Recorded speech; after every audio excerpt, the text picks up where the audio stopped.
ಎಲ್ಲ ವೀಕ್ಷಕ ಬಂಧುಗಳಿಗೆ ನಮಸ್ಕಾರ. ನವಗ್ರಹಗಳಿಗೂ ವಾಸಸ್ಥಾನಕ್ಕೂ ಸಂಬಂಧ ಇದೆಯಾ ಅಂತಂದರೆ ಅದು ಲೆಕ್ಕಾಚಾರ ಇವತ್ತು ಕಾರ್ಯಕ್ರಮ ನೋಡಿ ತಿಳ್ಕೋಬೇಕು. ಈಗಾಗಲೇ ಭಾಳಷ್ಟು ಕಾರ್ಯಕ್ರಮಗಳಿದ್ರ ವಿಚಾರ ಬಗ್ಗೆ ನಾವು ಮಾತಾಡಿದ್ದೀವಿ.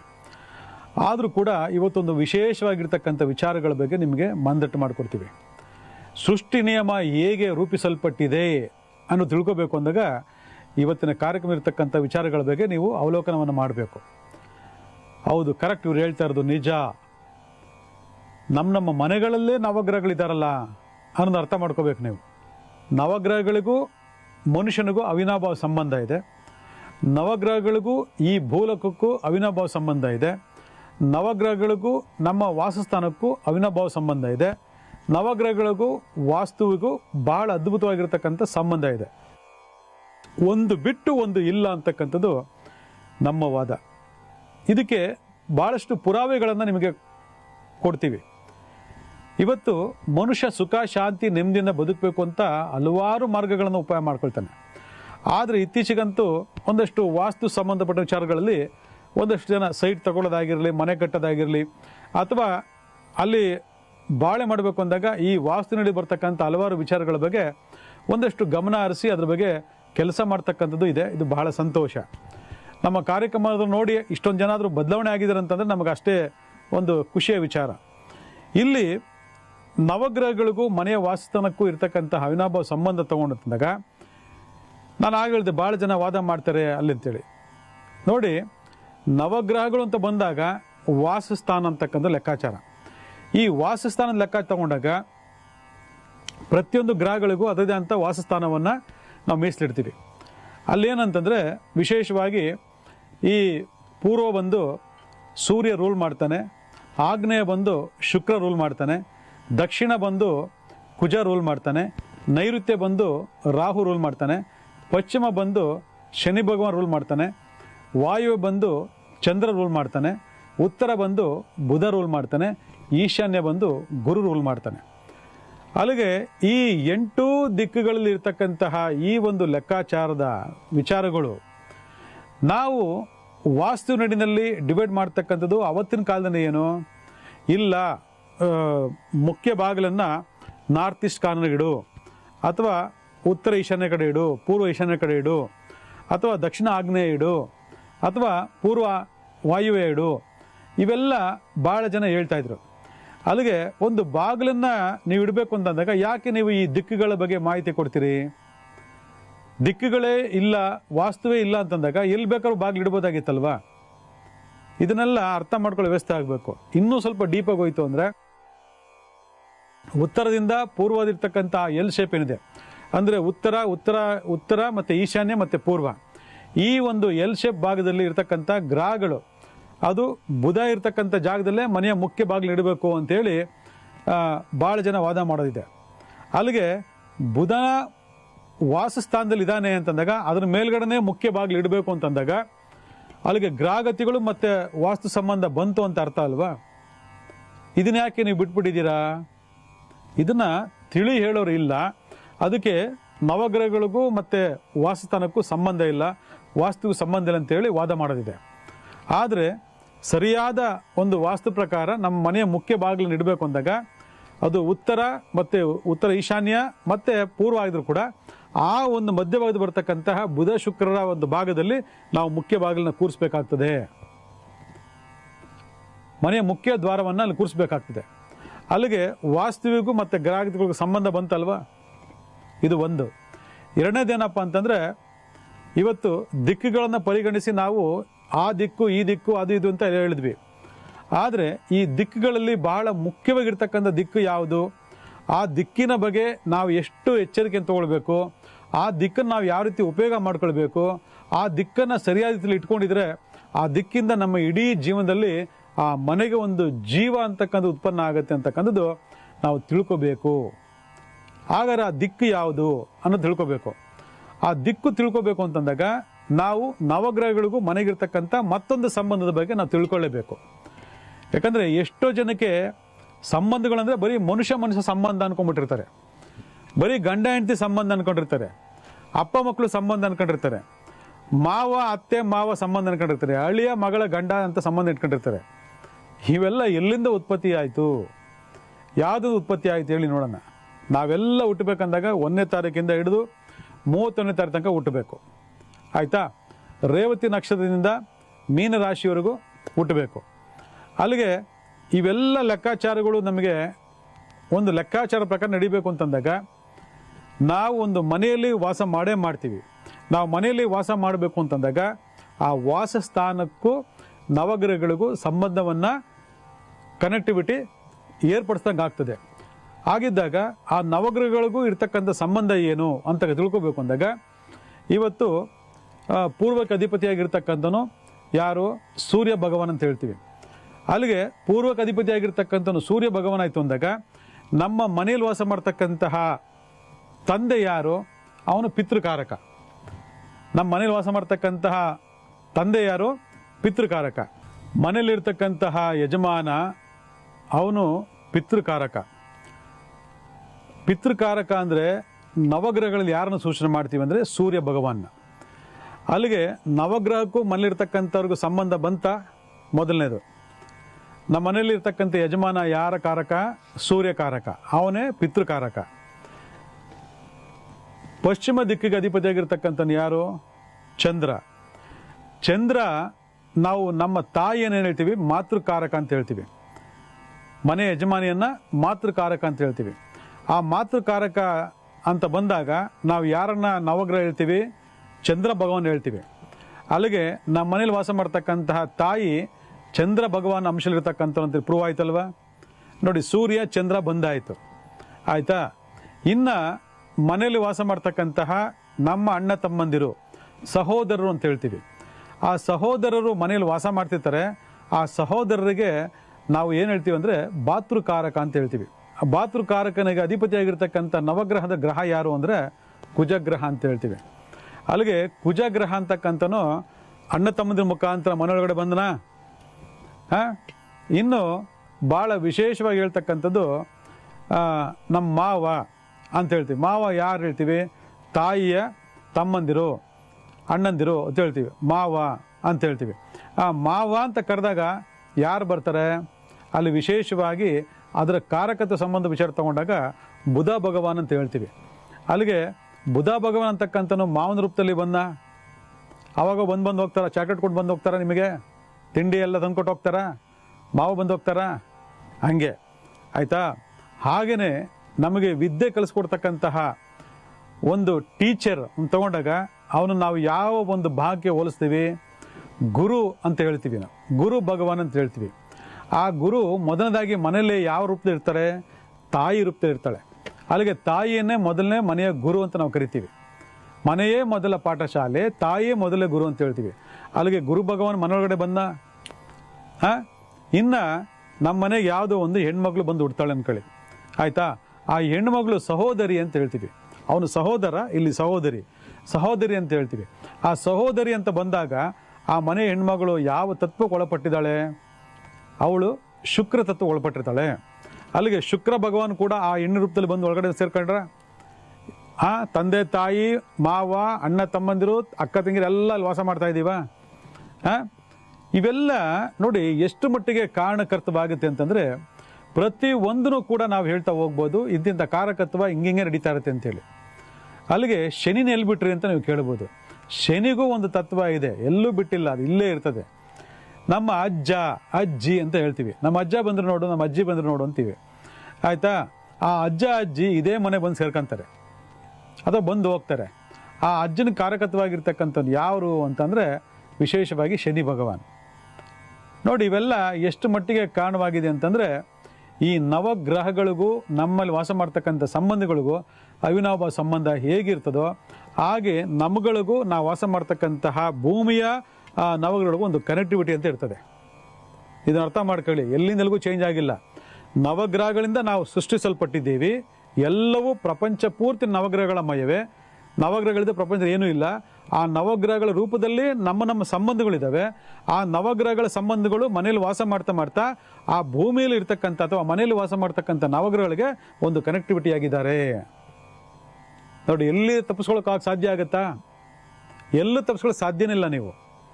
ಅದಕ್ಕೆ ವಾಸಸ್ಥಾನಕ್ಕೂ ನವಗ್ರಹಕ್ಕೂ ಸಂಬಂಧ ಇದೆ, ನವಗ್ರಹಗಳಿಗೂ ಮನುಷ್ಯ ಸಂಬಂಧಕ್ಕೂ ಒಂದು ಅವಿನಾಭಾವ ಸಂಬಂಧ ಇದೆ. ಈ ಮೂರೂ ಸಂಬಂಧಗಳು ಸುಖ ಶಾಂತಿ ನೆಮ್ಮದಿಯಿಂದ ಬದುಕಬೇಕು, ಬಾಳಬೇಕು ಅಂತಂದರೆ ಆ ಮನೆಯಲ್ಲಿ ಭಾಳ ವಿಶೇಷವಾಗಿ ಜೀವಕಾರಕನಾಗಿರ್ತಕ್ಕಂತಹ ಗ್ರಹ ನೀವು ಪಾಸಿಟಿವ್ ಆಗಿ ಇಟ್ಕೊಳ್ಬೇಕು. ನೋಡಿ, ಜೀವಕಾರಕ ಗ್ರಹ ಪಾಸಿಟಿವ್ ಇಟ್ಕೋಬೇಕು. ಯಾರ ಮನೆಯಲ್ಲಿ ಜೀವಕಾರಕ ಗ್ರಹ ನೀಚವಾಯಿತು ಅಂದರೆ ಈ ತಂದೆ ತಾಯಿ, ಮಾತೃಕಾರಕ, ಪಿತೃಕಾರಕ, ಭಾತೃಕಾರಕ, ಶುಕ್ರಕಾರಕ ಇವೆಲ್ಲ ಗ್ರಹಗಳು ಕೂಡ ಉಲ್ಟಂಪಟ್ಟಾಗಿ ಹೋಗ್ತದೆ. ನೀವು ಅವಲೋಕನ ಮಾಡಬೇಕು. ಕರೆಕ್ಟ್ ಹೇಳ್ತಾರೆ, ನಿಜ. ಒಂದು ಗ್ರಹ ನಮಗೆ ರೂಲ್ ಮಾಡ್ತಿದ್ದ ಮೇಲೆ ಇವನು ಮಾತೃಕಾರಕ ಏನು ತೊಂದರೆ ಆಗಿದೆ ಅಂದರೆ ಚಂದ್ರ ಕೆಟ್ಟಿರ್ತಾನೆ, ಚಂದ್ರ ಕೆಟ್ಟಿದ್ರೆ ನಮ್ಮ ಅಮ್ಮನ ತಲೆ ಕೆಟ್ಟಿರ್ತದೆ ಅಂತ ಅರ್ಥ ಮಾಡ್ಕೊಂಡ್ಬಿಡ್ಬೇಕು. ಅಲ್ಲಿಗೆ ನಿಮ್ಮ ಅಮ್ಮನ ತಲೆ ಕೆಡೋದ ಕಾರಣ ಏನು ಅಂತಂದರೆ ನಿಮ್ಮ ಮನೆಯಲ್ಲಿ ವಾಸ ಮಾಡ್ತಕ್ಕ ಮನೆಯಲ್ಲಿ ವಾಯು ಬಗ್ಗೆ ಕೆಟ್ಟಿರಬೇಕು. Very simple. ತಾಯಿಗೆ ವಾಯುವ ಕಾರಕ, ತಂದೆ ಕೆಟ್ಟಿದ್ದಾನೆ ಪಿತೃಕಾರಕ, ತಂದೆಗೇನೋ ಸಮಸ್ಯೆ ಆಗಿದೆ ಅಂತಂದರೆ ಅಲ್ಲಿ ಪೂರ್ವ ಭಾಗ ಕೆಟ್ಟಿರಬೇಕು. Very simple.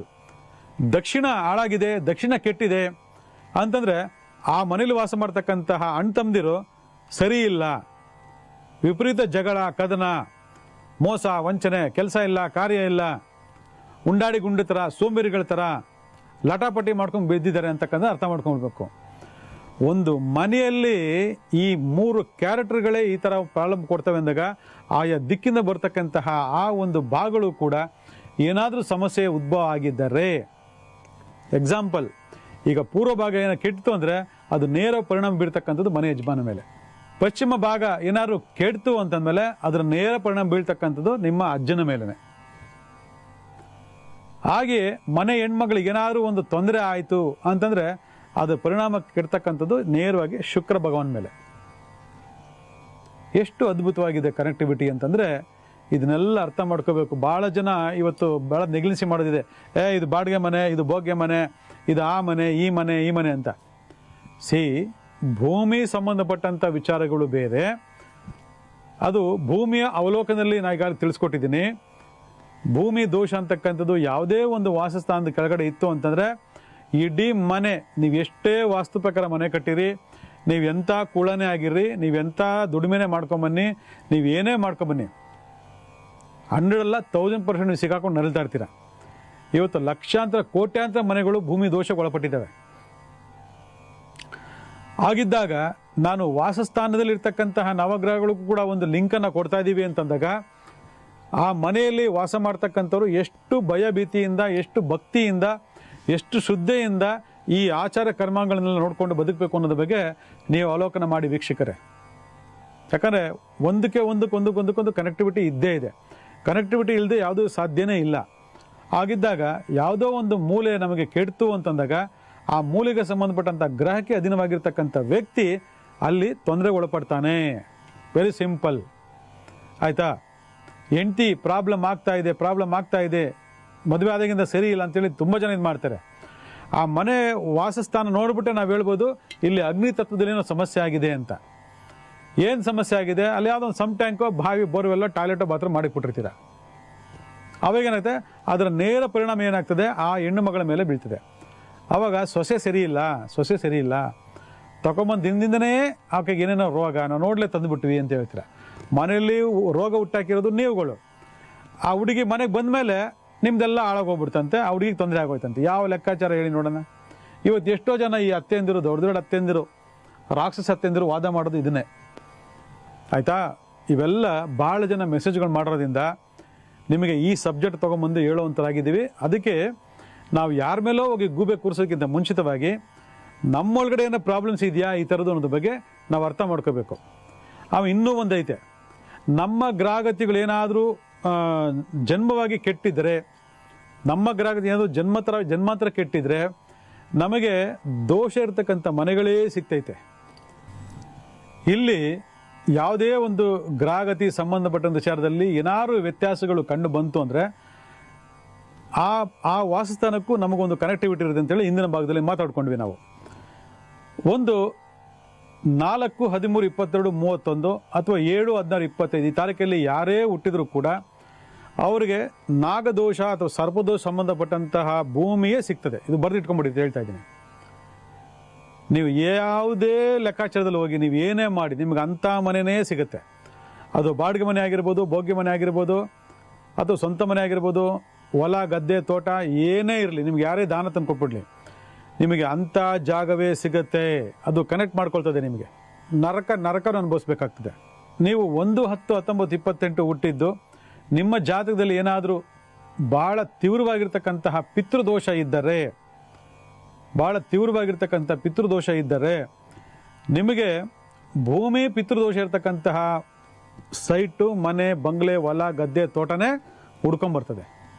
ಯಾವ ವ್ಯಕ್ತಿಗೆ ಶಾಪದ ಮೇಲೆ ಶಾಪ ಆಗ್ತಿರ್ತಾರೆ, ಯಾವ ವ್ಯಕ್ತಿಗೆ ಬೈಕೊಂಡ್ ತಿರ್ಗ್ತಾ ಇರ್ತಾರೆ, ಮೋಸ ಮಾಡ್ದ, ದಗ ಮಾಡ್ದ, ಇವನು ಹಾಳಾಗೋಗ್ಲಿ, ಎಕ್ಕುಟ್ಟೋಗ್ಲಿ, ಹಂಗಾಗ್ಲಿ, ಹಿಂಗಾಗ್ಬಿಡ್ಲಿ ಅಂತ ಯಾರ್ಯಾರಿಗೆ ಹಾಕ್ಸ್ಕೊಂಡಿರ್ತೀರ, ಅದು ಲೇಡೀಸ್ ಆಗಿರ್ಬೋದು, ಹೆಣ್ಮಕ್ಳಾಗಿರ್ಬೋದು, ಅಥವಾ ಜೆಂಟ್ಸ್ ಆಗಿರ್ಬೋದು, ಪುರುಷರಾಗಿರ್ಬೋದು, ಯಾರೇ ಆಗಿರ್ಬೋದು, ಯಾರಿಗೆ ಈ ರೀತಿಯಾದಂಥ ಒಂದು ಶಾಪಗಳು ಬಂದು ಬಿದ್ದಿರ್ತದೆ, ಆ ಮನೇಲಿ ಹೋಗಿ ಚೆಕ್ ಮಾಡಿ ಯಾವ ಗ್ರಹ ನೀಚವಾಗುತ್ತೆ ಅಂತೇಳಿ. ಇವತ್ತು ಎಷ್ಟೋ ಜಾಗಗಳಿದ್ದಾವೆ, ಆಯ್ತಾ? ಏನು ಮಾಡಿದ್ರು ಆ ಜಾಗದಲ್ಲಿ ಆಲಸ್ಯತನ, ಮಂದ, ಕುಂತ್ಕೊಂಡ್ರೆ ನಿದ್ದೆ ತುಗುಳ್ಬೇಕು, ಊಟ ಮಾಡ್ತೀನಿ ನಿದ್ದೆ, TV ನೋಡ್ತೀರಿ ನಿದ್ದೆ, ಪೇಪರ್ ಓದ್ತಾ ನಿದ್ದೆ, ಹಂಗೇ ಮಲ್ಕೊಂಬಿಡೋಣ ಅನಿಸ್ತದೆ. ಇದು ಯಾವ ತತ್ವ ಅನ್ಕೊಂಡಿದ್ದೀರಾ? ಆ ಮನೇಲಿ ಆ ತತ್ವ. ಅದೇ ಆಫೀಸ್ಗೆ ಹೋದ್ರೆ ಫಸ್ಟ್ ಕ್ಲಾಸ್ ಆಗಿರ್ತೀನಿ, ಎನರ್ಜೆಟಿಕ್ ಆಗಿರ್ತೀನಿ, ಏನು ಲವ್ಲಿ ಬೇಕು, ಏನು ಚುರುಕುತನ ಅಂತ ಹೇಳ್ತಾರೆ ಕೆಲವು ಟೈಮ್. ಅಲ್ಲಿಗೆ ನಿಮ್ಮ ಮನೆಯಲ್ಲಿ ಆ ರೀತಿಯಾದಂಥ ಒಂದು ವಾತಾವರಣ, ಆ ರೀತಿಯಾದಂಥ ಒಂದು ಮನಸ್ಥಿತಿ ನಿಮ್ದು ಆಗ್ತಿದೆ ಅಂದಮೇಲೆ ಅಲ್ಲಿ ಯಾವುದೋ ಒಂದು ಶಕ್ತಿ ಆಕ್ಟಿವೇಟ್ ಆಗಿರ್ಬೇಕಲ್ವಾ? ಯಾಕೆ ಸುಮ್ಮನೆ ನಿದ್ದೆ ಬರ್ತದೆ ನಿಮಗೆ? ಶನಿ ತತ್ವ ನೋಡಿ. ಶನಿ ತತ್ವ ಯಾಕೆ ಬರೋಕ್ಕೆ ಸಾಧ್ಯ? ಭೂಮಿಗೆ ಪಿತೃದೋಷ ಬರೋಕ್ಕೆ ಯಾಕೆ ಸಾಧ್ಯ? ಭೂಮಿಗೆ ಸರ್ಪದೋಷ ಬರೋಕ್ಕೆ ಯಾಕೆ ಸಾಧ್ಯ? ಮನುಷ್ಯನ ಜಾತಿಲಿ ಕೇಳಿದಪ್ಪ, ಮನುಷ್ಯನ ಜಾತಿಲಿ ಪಿತೃದೋಷ, ಸರ್ಪದೋಷ ಕೇಳಿದಪ್ಪ, ಈ ಭೂಮಿಗೂ ಇದು ಬರ್ತದೆ ಹೆಂಗೆ ಸಾಧ್ಯ ಅಂತ ನೀವು ಕೇಳ್ಬೋದು. ಅದಕ್ಕೆ ವಿತ್ ಪ್ರೂಫ್ ಮಾಡ್ತೀವಿ ನಾವು. ಈ ಸೀಕ್ರೆಟ್ಗಳೆಲ್ಲ ಯಾರಿಗೂ ಗೊತ್ತಿಲ್ಲ, ಆಯಿತಾ? ಬರೀ ಇವ್ರು ಹಾಕಿರ್ತಕ್ಕಂಥ ಶಾಪದಿಂದ ನಿಮ್ಮ ಮನೇಲಿ ಶನಿ ಆಕ್ಟಿವೇಟ್ ಆಗಿಬಿಡ್ತಾನೆ. ಆ ಶನಿ ಆಕ್ಟಿವೇಟ್ ಆದಾಗ್ಲೇ ನಿಮಗೆ ಎಲ್ಲಾದ್ರಲ್ಲೂ ಆಲಸ್ಯತನ, ಸೋಂಬೇರಿತನ, ಪೇಪರ್ ಓದು ನಿದ್ದೆ ಬರೋದು, TV ನೋಡ್ತೀನಿ ನಿದ್ದೆ ಬರೋದು, ಊಟ ಮಾಡಿದ್ರೆ ನಿದ್ದೆ ಬರ್ಬಿಡೋದು, ಸುಮ್ಮನೆ ಕೂತಿರು ನಿದ್ದೆ ಬರ್ಬೋದು, ಎಲ್ಲ ಎದ್ದೋಗಿ ಮನಸ್ಸು ಬರದೇ ಇರೋದು, ಅಯ್ಯೋ ಮಲ್ಕೊಂಡೇ ಇರೋಣ ಅಂತ ಅನ್ಸೋದು, ಇವೆಲ್ಲ ಬರೋದು ಶನಿ ಆಕ್ಟಿವ್ ಆಗಿದ್ದಾನಂತ. ಇದಿಷ್ಟಕ್ಕೆ ನಿದ್ದೆ ಮಾಡ್ತಾ ಬಿಡ್ತು ಅನ್ಕೋಬೇಡಿ. ಅಪವಾದ ಮೇಲೆ ಅಪವಾದ, ಸ್ಟೇಷನ್ನು, ಕೋರ್ಟು, ಕಚೇರಿ, ಕಿರಿಕಿರಿ, ಟಾರ್ಚರ್, ಇವೆಲ್ಲ ನಿಮ್ಗೆ ಹುಡ್ಕೊಂಬರ್ತದೆ.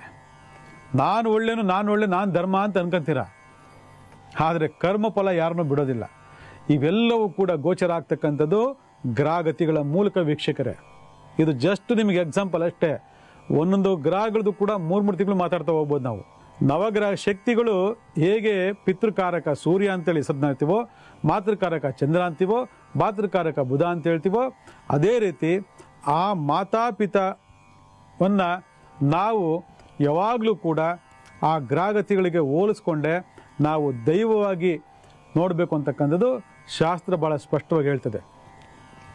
ಹಾಗಿದ್ದಾಗ ನಮಗೆ ಅದೂ ಗೊತ್ತಿಲ್ಲ, ಇದೂ ಗೊತ್ತಿಲ್ಲ, ನಮಗೇನೂ ಗೊತ್ತಿಲ್ಲ, ನಮ್ಗೆ ಇಷ್ಟ ಬಂದ ನಾವು ಮಾಡ್ತೀವಿ ಅಂತಂದರೆ ಎಷ್ಟೋ ಜನ ಊರು ಬಿಟ್ಟು ಹೊರಟಾಗಿದ್ದಾರೆ, ಮನೆ ಬಾಗಿಲು ಹಾಕ್ಬಿಟ್ಟಿದ್ದಾರೆ. ಆ ಮನೆಗಳಲ್ಲಿ ಆತ್ಮಹತ್ಯೆಗಳು ಕೂಡ ಜಾಸ್ತಿ ಆಗಿ ಹೋಗಿದ್ದಾವೆ. ಎಷ್ಟೋ ಜನ ಇವಾಗ ಚೆನ್ನಾಗಿದ್ದ ಮಾತಾಡ್ಕೊಳೋದು ಆಗಲೇ ಹಾಕೊಂಡ್ಬಿಟ್ಟಿದ್ದಾನೆ ಅಂತ ಹೇಳ್ಬಿಡ್ತಾರೆ. ಅಲ್ಲಿಗೆ ಸುಮ್ಸನೆ ಹೋಗಿ ಹಾಕೊಳ್ಳೋದಕ್ಕೆ ಯಾರಿಗಾದ್ರೂ ಹುಚ್ಚಿಡ್ದಿದ್ಯಾ ಹೇಳಿ ನೋಡೋಣ. ಇವಾಗ ಚೆನ್ನಾಗಿ ಮಾತಾಡ್ತಿದ್ದೆ, ಇವಾಗ ಚೆನ್ನಾಗಿ ಮಾತಾಡ್ಕೊಂಡು ಹೋಗಿದ್ದಾನೆ, ಹಂಗೆ ಮೇಲ್ಗಡೆ ಹೋದ ಹಾಕೊಂಡ್ಬಿಟ್ಟಿದ್ದಾನೆ, ನೋಡಿದ್ರೆ ಅರ್ಧ ಗಂಟೆಗೆ ಅವನಿಲ್ಲ. ಬರೀ ಗಂಡಸರು ಅಂತಲ್ಲ, ಹೆಂಗಸರು ಹೋಗ್ಬಿಡ್ತಾರೆ. ಇವತ್ತು ತುಂಬ ಜನ ಹೆಂಗಸರು ಹೋಗಿ ರೆಡಿ ಆಗ್ಬಿಟ್ಟಿದ್ದಾರೆ ಇವಾಗ. ಈ ಥರ ಎಲ್ಲ ಕಾರಣಗಳನ್ನು ಹುಡುಕ್ತಾ ಹೋದಾಗ ಮನೆಗೂ ನವಗ್ರಹಗಳಿಗೂ ಸಂಬಂಧ ಇದೆ. ನವಗ್ರಹ ಇರ್ತಕ್ಕಂತಹ ಈ ಕರ್ಮಾಂಗಗಳಿಗೂ ಮತ್ತು ಮನೇಲಿರ್ತಕ್ಕಂಥ ಒಂದು ನವಗ್ರಹ ಎನರ್ಜಿ ಕೂಡ ಒಂದು ಕನೆಕ್ಟಿವಿಟಿ ಇರ್ತದೆ. ಇದನ್ನು ನಾವು ಪಾಸಿಟಿವ್ ನೆಗೆಟಿವ್ ಅಂತ ನಾವು ಕರಿತೀವಿ. ಅಲ್ಲಿಗೆ ಒಂದು ಲೆಕ್ಕಾಚಾರದ ಪ್ರಕಾರ ಆ ವ್ಯಕ್ತಿಗೆ ಸಂಬಂಧಪಟ್ಟಂಥ ಒಂದು ಎನರ್ಜಿ ಅವ್ರಿಗೆ ಆಪೋಸಿಟಾಗಿ ಕೆಲಸ ಮಾಡ್ತಿದೆ ಅಂತಂದಮೇಲೆ ಅವನು ಆ ಮನೇಲಿ ಹೇಗೆ ಸಾಧ್ಯ ಹೇಳಿ ನೋಡೋಣ. ಆ ಮನೇಲಿ ಅವನು ವಾಸ ಮಾಡಲಿಕ್ಕೆ ಹೇಗೆ ಸಾಧ್ಯ ಹೇಳಿ ನೋಡೋಣ. ಬರೀ ದೊಡ್ಡವ್ರ ಕತೆ ಅಲ್ಲ, ಚಿಕ್ಕ ಮಕ್ಕಳಿಗೂ ಇದು ಎಫೆಕ್ಟ್ ಆಗ್ತದೆ. ಮಕ್ಕಳು ಓದೋದೇ ಇಲ್ಲ, ಆಯಿತಾ? ಕಾನ್ಸಂಟ್ರೇಷನ್ ಇಲ್ಲ, ಮೆಮೊರಿನೇ ಇಲ್ಲ. ಅದಕ್ಕೆ ಹಿಂದಿನ ಮನೇಲಿ ಫಸ್ಟ್ ಕ್ಲಾಸಾಗಿ ಓದ್ತಾ ಇದ್ರು, ಫಸ್ಟ್ ಕ್ಲಾಸಾಗಿ ರ್ಯಾಂಕ್ ಬರ್ತಾ ಇದ್ರು. ಈ ಮನೆಗೆ ಬಂದು ಎಲ್ಲ ಸ್ಟಾರ್ಟ್ ಆಯಿತು. ಅಲ್ಲಿಗೆ ಆ ಮಕ್ಕಳ ಮನಸ್ಸನ್ನು ಹಾಳು ಮಾಡ್ತಕ್ಕಂತಹ ಯಾವುದೋ ಒಂದು ಪ್ರಭೇದ ಅಥವಾ ಯಾವುದೋ ಒಂದು ಶಕ್ತಿ ಅಥವಾ ಯಾವುದೋ ಒಂದು ಎನರ್ಜಿ ಸುತ್ತಾ ಇದೆ. ಮಕ್ಕಳು ಮನೆ ಬಿಟ್ಟು ಓಡೋಗಿಲ್ವಾ? ಎಷ್ಟೋ ಮಕ್ಕಳು ಮನೆ ಬಿಟ್ಟು ಓಡೋಗ್ಬಿಟ್ಟಿದ್ದಾವೆ. ಸಿಕ್ಕಷ್ಟು ಕಾಸು ಎತ್ಕೊಂಡ ಬಿಟ್ಟ ಗಾಡಿ. ನೀವು ಅನ್ಕೊಂತೀರಾ ಯಾರೋ ಪೋಲಿ ಮಕ್ಕಳು ಸಹವಾಸ ಮಾಡಿಬಿಟ್ಟು ನನ್ನ ಮಗ ಮನೆ ಬಿಟ್ಟು ಓಡೋಗ್ಬಿಟ್ಟ, ಹೋಗಿ ಹಿಡ್ಕೊಂಬಂದ್ವಿ ಅಂತ ನೀವು ಹೇಳ್ತೀರಾ. ಪೋಲಿ ಮಕ್ಕಳು ಸಹವಾಸದಿಂದ ಅವ್ನು ಕೆಟ್ಟ ಅಂತ ನೀವು ಅನ್ಕೋಬೋದು. ಪೋಲಿ ಮಕ್ಕಳ ಸಹವಾಸ ಮಾಡಿಕೊಂಡು ಎಣ್ಣೆ ಹೊಡ್ಕೊಂಡು ಗಾಂಜಾ ಹೊಡ್ಕೊಂಡು ಮನೇಲಿ ಆರಾಮಾಗಿರೋ ಮಕ್ಕಳಿಗೆ ಏನು ಹೇಳ್ತೀರಾ? ಇವರೇನೋ ಓಡೋಗ್ಬಿಟ್ರು, ಯಾರೋ ಕರ್ಕೊಂಡು ಹೋಗ್ಬಿಟ್ರು ಅಂಥವ್ರು. ಓಡೋಗೋ ಹುಡುಗ್ರ ಜೊತೆ ಎಲ್ಲ ಸಹವಾಸ ಮಾಡಿಕೊಂಡು ಮನೇಲಿ ಆರಾಮಾಗಿರೋರನ್ನ ಏನು ಹೇಳ್ತೀರಾ? ನೋಡಿ, ತರ್ಕ ಮಾಡಿದ್ರೆ ಹಲವಾರು ವಿಚಾರಗಳಿದೆ ವೀಕ್ಷಕರೇ. ನೀವು ಎಲ್ಲಿಂದ ಎಲ್ಲಿ ಸುತ್ತಿ ಬಳಸಿದ್ರು ಕೂಡ ನಮ್ಮ ಕನೆಕ್ಟಿವಿಟಿಗೂ ನಾವು ವಾಸ ಮಾಡ್ತಕ್ಕಂಥ ಕನೆಕ್ಟಿವಿಟಿಗೂ ಒಂದು ಸಂಬಂಧ ಇಲ್ಲ ಅಂದರೆ, ಅದು ನಕಾರಾತ್ಮಕವಾಗಿತ್ತು ಅಂತಂದರೆ ಆ ಶಕ್ತಿ ನಮ್ಮನ್ನು ಓಡಿಸ್ಕೊಂಡು ಹೋಗ್ಬಿಡ್ತದೆ. ಇದು ನೆನ್ಪಿಟ್ಕೊಂಬಿಡಿ. ಸುಮ್ಮನೆ ಯಾವ ಮಕ್ಕಳು ಓಡೋಗೋದಿಲ್ಲ, ಯಾವ ವ್ಯಕ್ತಿ ಓಡೋಗಿಲ್ಲ, ಯಾವ ಹೆಂಗಸು ಮನೆ ಬಿಟ್ಟು ಓಡೋಗ್ಬಿಡೋದಿಲ್ಲ. ಎಲ್ಲದಕ್ಕೂ ಒಂದು ಕಾರಣ ಇರ್ತದೆ. ಮನೆಯಲ್ಲಿರ್ತಕ್ಕಂತಹ ವ್ಯಕ್ತಿಗಳಿಗೂ ಮನೆಯಲ್ಲಿ ವಾಸ ಮಾಡ್ತಕ್ಕಂಥ ನವಗ್ರಹಗಳಿಗೂ ನಮ್ಮ ಜಾಗೃತ ನವಗ್ರಹಗಳಿಗೂ ಒಂದು ಅವಿನಾವ ಸಂಬಂಧ ಇದೆ ಅಂತೇಳಿ ಹಿಂದಿನ ಭಾಗದಲ್ಲಿ ಅಲ್ಪ ಸ್ವಲ್ಪ ತಿಳ್ಕೊಂಡ್ವಿ. ಈಗ ವಿಷಯಕ್ಕೆ ಬರೋಣ. ನೀವು ಹೇಳ್ದಾಗೆ ಮನೆಯಲ್ಲಿ ಇದೇ ರೀತಿ ಪ್ರಾಬ್ಲಮ್ಗಳು ಆಗ್ತಾ ಇದೆ, ನಿಜ. ನಾವೇನು ಮಾಡಬೇಕು ಅಂತಂದರೆ, ಫಸ್ಟು ನಾವು ಹೇಳ್ತಕ್ಕಂಥದ್ದು, ಪ್ರತಿಯೊಬ್ಬರು ಮನೇಲಿ ಯಾರು ವಾಸ ಮಾಡ್ತಿದ್ದೀರಾ ಎಲ್ಲರೂ ಕೂಡ ಪ್ರತ್ಯೇಕವಾಗಿ ಜಾತಕವನ್ನು ಬರೆಸಿ ಜಾತಕವನ್ನು ಪರಿಶೀಲನೆ ಮಾಡಿಕೊಂಡು ಜನ್ಮದೋಷ ಪರಿಹಾರ ಮಾಡ್ಕೋಬೇಕು. ಜನ್ಮದೋಷ ಪರಿಹಾರ ಮಾಡ್ಕೊಂಡಾದ್ಮೇಲೆ ಎರಡನೇದು ಏನು ಮಾಡ್ಬೇಕಂದ್ರೆ ಭೂಮಿ ದೋಷ ಪರಿಹಾರ ಮಾಡ್ಕೋಬೇಕು. ಭೂಮಿ ದೋಷ ಪರಿಹಾರ ಮಾಡ್ಕೊಂಡಾದ್ಮೇಲೆ ಏನು ಮಾಡಬೇಕು ಅಂದರೆ ಕಾಲದೋಷ ಪರಿಹಾರ ಮಾಡ್ಕೋಬೇಕು. ಯಾಕಂದರೆ ಈ ಜನ್ಮದೋಷ, ಭೂಮಿ ದೋಷ, ಕಾಲದೋಷ ಯಾರು ನೋಡ್ಕೊಳ್ಳಲ್ಲ ಅವರೆಲ್ಲರೂ ಕೂಡ ಒಂದಲ್ಲ ಒಂದು ದಿನ ಪ್ರಾಬ್ಲಮ್ಗಳನ್ನ ಫೇಸ್ ಮಾಡ್ತಾ ಇರಬೇಕು. ಅದಕ್ಕೆ ಸಂಬಂಧಪಟ್ಟ ಹಾಗೆ ನಮಗೆ ವಾಟ್ಸಪ್ ಮಾಡಿ ಎಲ್ಲವನ್ನು ಮಾಡಿ ತಿಳ್ಕೊಳ್ಳಿ, ನಾವು ಹೇಳ್ತೀವಿ. ಇನ್ನೊಂದು ಭಾಳ ಮುಖ್ಯವಾದ ವಿಚಾರ ಅಂತಂದರೆ, ನಾನು ಆಗಲೇ ಹೇಳಿದೆ, ಜೀವಕಾರಕತ್ವ ಮನೆಯಲ್ಲಿ ಯಥೇಚ್ಛವಾಗಿರಬೇಕು ಅಂತೇಳಿ. ಜೀವಕಾರಕತ್ವ ಯಥೇಚ್ಛವಾಗಿರಬೇಕು ಅಂತಂದರೆ ಜೀವಕಾರಕ ಗ್ರಹ ಯಾವುದು ಅಂತ ತಿಳ್ಕೊಬೇಕು ನೀವು. ನವಗ್ರಹಗಳು ಯಾವುದೇ ಕೆಟ್ಟಿರಲಿ, ಯಾವುದೇ ತೊಂದರೆ ಕೊಡ್ತಿರಲಿ, ಏನೇ ಮಾಡ್ತಿರಲ್ಲ, ಹಿಂದಿನ ಭಾಗದಲ್ಲಿ ಹೇಳಿದಂಥ ಯಾವುದೇ ಪ್ರಾಬ್ಲಮ್ ನಿಮ್ಗೆ ಬರ್ತಾ ಇರಲಿ, ನೀವೇನು ಮಾಡಬೇಕು, ಆ ಮನೆಯ ವಾಸಸ್ಥಾನದಲ್ಲಿ ಏನು ಮಾಡಬೇಕು ಅಂದರೆ ಜೀವಕಾರಕನನ್ನು ಆಕ್ಟಿವೇಟ್ ಮಾಡಿ ಇಟ್ಕೋಬೇಕು. ಜೀವಕಾರಕನ ಆಕ್ಟಿವೇಟ್ ಮಾಡಬೇಕು ಅಂದಾಗ ದೇಹದ ಮೂಲಕ ಆಕ್ಟಿವೇಟ್ ಮಾಡ್ಕೋಬೇಕು. ಹಾಗೆ ವಾಸಸ್ಥಾನದ ಕೂಡ ನಾವು ಆಕ್ಟಿವೇಟ್ ಮಾಡ್ಕೋಬೇಕು. ಹೇಗೆ ಅಂತಂದರೆ, ಮೊದಲು ಜೀವಕಾರಕ ಯಾರು ಅಂತ ತಿಳ್ಕೋಬೇಕು. ಜೀವಕಾರಕ ಯಾರು ಅಂದರೆ ಗುರು ಭಗವಾನ್. ನಂಬರ್ 3 ಗುರು ಜೀವಕಾರಕ ಎಲ್ಲಿ ವಾಸ ಮಾಡ್ತಾನೆ? ನಾರ್ತ್ ಈಸ್ಟ್ ಕಾರ್ನರ್ ವಾಸ ಮಾಡ್ತಾನೆ, ಅಂದರೆ ಈಶಾನ್ಯ ಭಾಗದಲ್ಲಿ. ಈಶಾನ್ಯ ಭಾಗದಲ್ಲಿ ಏನಾದರೂ ಟಾಯ್ಲೆಟು, ಬಾತ್ರೂಮು, ಬಚ್ಚಲ ಮನೆ, ಆಮೇಲೆ ಕಿಚನ್ನು, ಮೆಟ್ಲು, ಅದು ಇದು ಇತ್ತು ಅಂದರೆ ಆ ಜೀವಕಾರಕ ಕತೆ ಮುಗಿಸಿದ್ದೀರಾ ಅಂತ ಅರ್ಥ. ಜೀವಕಾರಕನ ಕತೆ ಮುಗಿಸಿದ್ದೀರ ಅಂದಮೇಲೆ ಆ ಮನೆಗೆ ಗುರುಬಲ ಇಲ್ಲ. ಜಾತಲ್ಲಿ ಗುರು ಕೆಟ್ಟಿದ್ದು, ನಿಮಗೂ ಗುರುಬಲ ಇಲ್ಲದೆ ಮನೇಲೂ ಗುರುಬಲ ಇಲ್ಲ ಅಂದರೆ ಆ ಮನೆ ಏಳ ಹೆಸರಿಲ್ಲದಂತೆ ನಾಶವಾಗಿ ಹೋಗ್ತದೆ. ಅದರಿಂದ ನಾನಾ ರೀತಿಯಾಗಿರ್ತ ಸಂಕಷ್ಟಗಳನ್ನು ಅನುಭವಿಸಬೇಕಾಗ್ತದೆ, ನಾನಾ ರೀತಿಯಾಗಿರ್ತಕ್ಕಂಥ ಬಾಧೆಗಳನ್ನು ಅನುಭವಿಸಬೇಕಾಗತ್ತೆ. ಅದಕ್ಕೆ ಗುರು ಆಕ್ಟಿವೇಟ್ ಆಗಬೇಕು ಅಂದರೆ ಈಶಾನ್ಯ ಭಾಗದಲ್ಲಿ ದೇವರ ಮನೆ ಬರಬೇಕು ಅಂತೇಳಿ ಭಾಳಷ್ಟು ಕಾರ್ಯಕ್ರಮ ಹೇಳ್ತಾ ಇರ್ತೀವಿ. ಒಂದು ಈಶಾನ್ಯ ಭಾಗದಲ್ಲಿ ಚಂದ್ರನ ಸ್ಥಾಪನೆ ಮಾಡಬೇಕು. ಚಂದ್ರನ ಸ್ಥಾಪನೆ ಮಾಡಬೇಕು ಅಂದರೆ ಅಲ್ಲಿ ಸಮ್ ಟ್ಯಾಂಕು ನೀರಿನ ಟೊಕ್ಕಿ ಇರಬೇಕು. ಈ ಚಂದ್ರ ಮತ್ತು ಗುರು ಸಂಬಂಧ ಅಲ್ಲಿ ಬಂತು ಅಂದರೆ ಗಜಕೇಶ್ವರಿ ಯೋಗ ಬಂತು ಅಂತ. ಗಜಕೇಶ್ವರಿ ಯೋಗ ಬಂತು ಅಂದರೆ ನಿಮ್ಮಲ್ಲಿರ್ತಕ್ಕಂಥ ಸರ್ವ ದೋಷಗಳು ಕೂಡ ನಿವಾರಣೆ ಹೋಗ್ತದೆ. ಸರ್ವ ದೋಷಗಳು ನಿವಾರಣೆ ಹೋಗ್ತದೆ. ಯಾವುದು? ಗಜಕೇಶ್ವರಿ ಯೋಗ ಬಂತು ಅಂದರೆ. ಅದಕ್ಕೆ ಸಮ್ ಟ್ಯಾಂಕು ಮತ್ತು ದೇವರ ಮನೆ ಪಕ್ಕದಲ್ಲಿ ಇರಬೇಕು. ಅದು ಈಶಾನ್ಯ ಭಾಗದಲ್ಲಿ ಇರಬೇಕು. ಇದು ನೋಟ್ ಮಾಡ್ಕೊಳ್ಳಿ. ಇನ್ನು ಮೂರನೇದು ಏನಪ್ಪ ಅಂದರೆ, ವಿಶೇಷವಾಗಿರ್ತಕ್ಕಂಥದ್ದು ನಮ್ಮಲ್ಲಿ ಗುರು ಭಗವಾನ್ ಆಕ್ಟಿವೇಟ್ ಮಾಡ್ಕೋಬೇಕು ಅಂದರೆ ಅದ್ಭುತವಾಗಿರ್ತಕ್ಕಂಥದ್ದು ನಾಟಿ ತುಪ್ಪ. ಇವತ್ತು ನಾಟಿ ತುಪ್ಪವನ್ನು ಎಷ್ಟು ಜನ ಸೇವನೆ ಮಾಡ್ತಿದ್ರು ಹೇಳಿ ನೋಡೋಣ. ಆ ತುಪ್ಪ ಈ ತುಪ್ಪ ಯಾವುದು ತುಪ್ಪ ಇದೆ ಅದ್ರ ಬಗ್ಗೆ ಮಾತಾಡೋದು ಬೇಡ ನಾವು. ಯಾಕಂದರೆ ಪ್ರತಿಯೊಂದು ಆಹಾರವು ಇವತ್ತೇನಾಗಿದ್ರೆ ಎಲ್ಲವೂ ಕೆಮಿಕಲ್ ಆ್ಯಡೆಡ್, ಎಲ್ಲವೂ ಕೆಮಿಕಲ್, ಎಲ್ಲವೂ ಮಿಕ್ಸಿಂಗು, ಎಲ್ಲವೂ ಕಲಬೆರಕೆ ಆಗೋಗಿದೆ. ಆದರೆ ನಾಟಿ ತುಪ್ಪವನ್ನು ಯಾರು ಸೇವನೆ ಮಾಡ್ತಾರೆ ಅವನಿಗೆ ಗುರು ಜೀವಕಾರಕ ಪಾಸಿಟಿವ್ಗೆ ಆಕ್ಟಿವೇಟ್ ಆಗಿಬಿಡ್ತಾನೆ. ಒಂದು ಮನೆಯಲ್ಲಿ ಗುರುವನ್ನು ಆಕ್ಟಿವೇಟ್ ಮಾಡ್ತಕ್ಕಂಥದ್ದು, ಒಂದು ದೇಹದಲ್ಲಿ ಗುರುವನ್ನು ಆಕ್ಟಿವ್ ಮಾಡ್ಕೊಳ್ತಕ್ಕಂಥದ್ದು ಎಷ್ಟು ಅದ್ಭುತವಾಗಿರ್ತದೆ ಅಂತಂದರೆ, ಈ ತುಪ್ಪದ ಜೊತೆಗೆ ಇನ್ನೊಂದು ವಿಶೇಷವಾಗಿರ್ತಕ್ಕಂಥ ಮಿಶ್ರಣ ಯಾವುದು ಅಂತಂದರೆ ನೀರು. ಇವತ್ತು ಎಷ್ಟೋ ಜನ ನೀರು ಕುಡಿಯೋದೇ ಇಲ್ಲ, ಆಯಿತಾ? ಅದ್ರಲ್ಲಿ ಹೆಂಗಸಂತೂ ನೀರು ಕುಡಿಯೋದೇ ಇಲ್ಲ ಹೊರಗಡೆ ಬಂದ್ಬಿಟ್ರೆ, ಅರ್ಥ ಆಯ್ತಾ? ಬಾಧೆ, ಪಾಪ ಅವ್ರದ್ದೇನೋ ಒಂಥರ ಬಾಧೆ ಇರಲಿ. ಆದರೆ ನೀರನ್ನು ಒಂದು ಏಜ್ವರೆಗೂ ಇಂತಿಷ್ಟು ಏಜ್ ಇಂತಿಷ್ಟು ನೀರು ಕುಡಿಲೇಬೇಕು ಅಂತಕ್ಕಂಥದ್ದು ಹೇಗೆ ಆಯುರ್ವೇದ ಶಾಸ್ತ್ರ ಹೇಳ್ತದೋ ಹಾಗೆ ಜ್ಯೋತಿಷಾಸ್ತ್ರ ಕೂಡ ಹೇಳ್ತದೆ ಯಥೇಚ್ಛವ ನೀರು ಸೇವನೆ ಮಾಡಿ ಅಂತೇಳಿ. ಯಾಕಂದ್ರೆ ಒಂದು ಚಂದ್ರ, ಒಬ್ಬ ಗುರು ಮತ್ತು ಚಂದ್ರ ಹೇಳಾಗ್ತದೆ ಅಂದರೆ ನಿಮ್ಮ ಬಾಡಿನಲ್ಲಿ ನೀರು ಮತ್ತು ತುಪ್ಪದ ಮಿಶ್ರಣದಿಂದ ನಿಮಗೆ ಗಜಕೇಸರಿಯಾಗಿ ಏರ್ಪಡ್ತದೆ. ನೋಡಿ ಎಷ್ಟು ಅದ್ಭುತವಾಗಿದೆ, ಎಷ್ಟು ಸರಳವಾಗಿದೆ, ಎಷ್ಟು ಸುಲಭವಾಗಿದೆ ಅಂತಕ್ಕಂಥದ್ದು. ಅದಕ್ಕೆ ನೀರು ಯಾರು ಕುಡಿಯೋದಿಲ್ವೋ ಅವ್ರಿಗೆ ಧನಾಕರ್ಷಣೆ ಆಗೋದಿಲ್ಲ, ದುಡ್ಡು ಬರಲ್ಲ ಅವ್ರಿಗೆ. ಚೆಕ್ ಮಾಡ್ಕೊಳ್ಬೇಕಂದ್ರೆ ಎಲ್ಲ ಡ್ರೈ ಸ್ಕಿನ್ ಎಲ್ಲ ಒಣಗೋಗಿ ಚಕ್ಲ ಕಜ್ಜಿ ಬಂದಿರ್ತದೆ, ನೀರೇ ಕುಡಿಯಲ್ಲ, ಆಯ್ತಾ, ಬಿಸಿಲಿಗೆ ಹೋಗಲ್ಲ. ಇವೆಲ್ಲ ಒಂದೊಂದು ಗ್ರಹಗತಿಗಳ ಪರಿಣಾಮ ಪ್ರಭಾವಗಳನ್ನು ಮಾನಸಿಕವಾಗಿ ದೈಹಿಕವಾಗಿ ನಾವು ಅನುಭವಿಸ್ತಾ ಇದ್ದಾಗ ಜನ್ಮತಾ ಬಂದಿರತಕ್ಕಂತಹ ಈ ಕರ್ಮಗಳನ್ನು ಕೂಡ ನಾವು ಅನುಭವಿಸ್ಕೊಂಡು ನಾವು ಗ್ರಹಗಳನ್ನ ವೀಕ್ ಮಾಡಿಕೊಂಡು ನೆಗೆಟಿವ್ ಮಾಡಿಕೊಂಡು ಆ ಮನೆಯೂ ನೆಗೆಟಿವ್ ಮಾಡಿಕೊಂಡು ವೀಕ್ ಮಾಡಿಕೊಂಡು ನಾವು ನಾನಾ ರೀತಿಯಾದ ಪ್ರಾಬ್ಲಮ್ಗಳನ್ನ ಅನುಭವಿಸ್ತಾ ಇದ್ದೀವಿ. ಅದಕ್ಕೆ ಮನೆಯೇ ಮಂತ್ರಾಲಯ ಆಗಬೇಕು ಅಂತ ಹೇಳ್ತೀವಿ ನಾವು. ಮನೆಯೇ ಮಂತ್ರಾಲಯ ಆಯಿತು ಅಂದರೆ ಮನಸ್ಸು ದೇವಾಲಯ ಆಗ್ತದೆ. ಅದಕ್ಕೆ ಕರ್ಮಕಾರಕ, ಭೂಮಿಕಾರಕ, ನವಗ್ರಹ ಕಾರಕ, ಈ ಕಾರಕತ್ವಗಳ ಬಗ್ಗೆ ನಾವು ನಾಳೆ ತಿಳ್ಕೋಬೇಕು.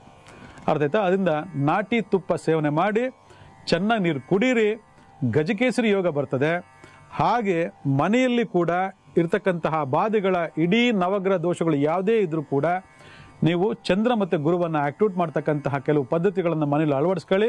ನಿಮಗೆ ಅದ್ಭುತವಾಗಿರ್ತಕ್ಕಂತಹ ಯೋಗ ಫಲಗಳು ಶುರುವಾಗ್ತದೆ. ಇವತ್ತು ಮನೆ ವಾಸ ಮಾಡ್ತಕ್ಕಂಥವ್ರು ಇದ್ರ ಬಗ್ಗೆ ಹೆಚ್ಚು ಗಮನ ಕೊಡಿ. ಮನೆ ಬಿಟ್ಟು ಓಡೋಗ್ಬಿಟ್ರು, ಮನೆ ಬಿಟ್ಟು ಇದಾಗ್ಬಿಟ್ರು, ತೊಂದರೆಗಳಾಗೋಯ್ತು, ಫೈನಾನ್ಷಿಯಲ್ ಪ್ರಾಬ್ಲಮ್ಮು, ಶುಭಕರಗಳಾಗ್ತಿಲ್ಲ, ಇವೆಲ್ಲ ಅಂತಂದಾಗ ನಮ್ಮಲ್ಲೇ ಇರ್ತಕ್ಕಂತಹ ಗ್ರಹ ಕಾರಕಗಳು ಇದಕ್ಕೆ ಮುಖ್ಯವಾದ ಕಾರಣ ಹೊರತು ಬೇರೆ ಏನೂ ಇಲ್ಲ ವೀಕ್ಷಕರೇ. ಅದಕ್ಕೆ ಜಾತಕವನ್ನು ಬರೆಸಿ ಜನ್ಮದೋಷಗಳನ್ನು ಹುಡ್ಕೊಳ್ಳಿ, ಕಾಲದೋಷಗಳು ಹೇಗೆ ತಿರ್ಕೊಳ್ಳಿ, ಕಾಲದೋಷಗಳ ತೀವ್ರವಾಗಿರ್ತಕ್ಕಂಥ ಬಾಧೆಗೊಳಪಟ್ಟಿದ್ರೆ 6 ತಿಂಗಳು ಮುಂಚಿತವಾಗಿ ಪರಿಹಾರ ಮಾಡ್ಕೊಳ್ಳಿ. ನೀವು ಎಸ್ಕೇಪ್ ಆಗ್ತೀರಾ. ಯಾಕಂದರೆ ಇದು ಕೇತು ವರ್ಷ, ಎಲ್ಲ ಕಟ್ ಮಾಡಿ ಬಿಸಾಕ್ಬಿಡ್ತಾನೆ. ಜೊತೆಗೆ ವಿಶೇಷವಾಗಿ ಎಲ್ಲ ಸಂಬಂಧಪಟ್ಟ ವಿಚಾರಗಳಿಗೂ ಕುಂಭರಾಶಿಯವರಿಗೆ ಸಾಡೆ ಸ್ಟಾರ್ಟ್ ಆಗ್ತಾ ಇದೆ. ಸ್ಟಾರ್ಟ್ ಆಗ್ತಿದಂದರೆ ಎಲ್ಲ ಸ್ಟಾರ್ಟ್ ಆಗ್ತದೆ. ಇವೆಲ್ಲ ಗ್ರಹಗತಿಗಳ ಮಾಯಲ್ಲಿ ನಡೀತಕ್ಕಂಥ ವಿಚಾರಗಳು. ಇದರ ಬಗ್ಗೆ ಅಧ್ಯಯನ ಮಾಡಿಕೊಂಡು ಮುಂದಕ್ಕೆ ಹೋಗಿ ಒಳ್ಳೆಯದಾಗಲಿ.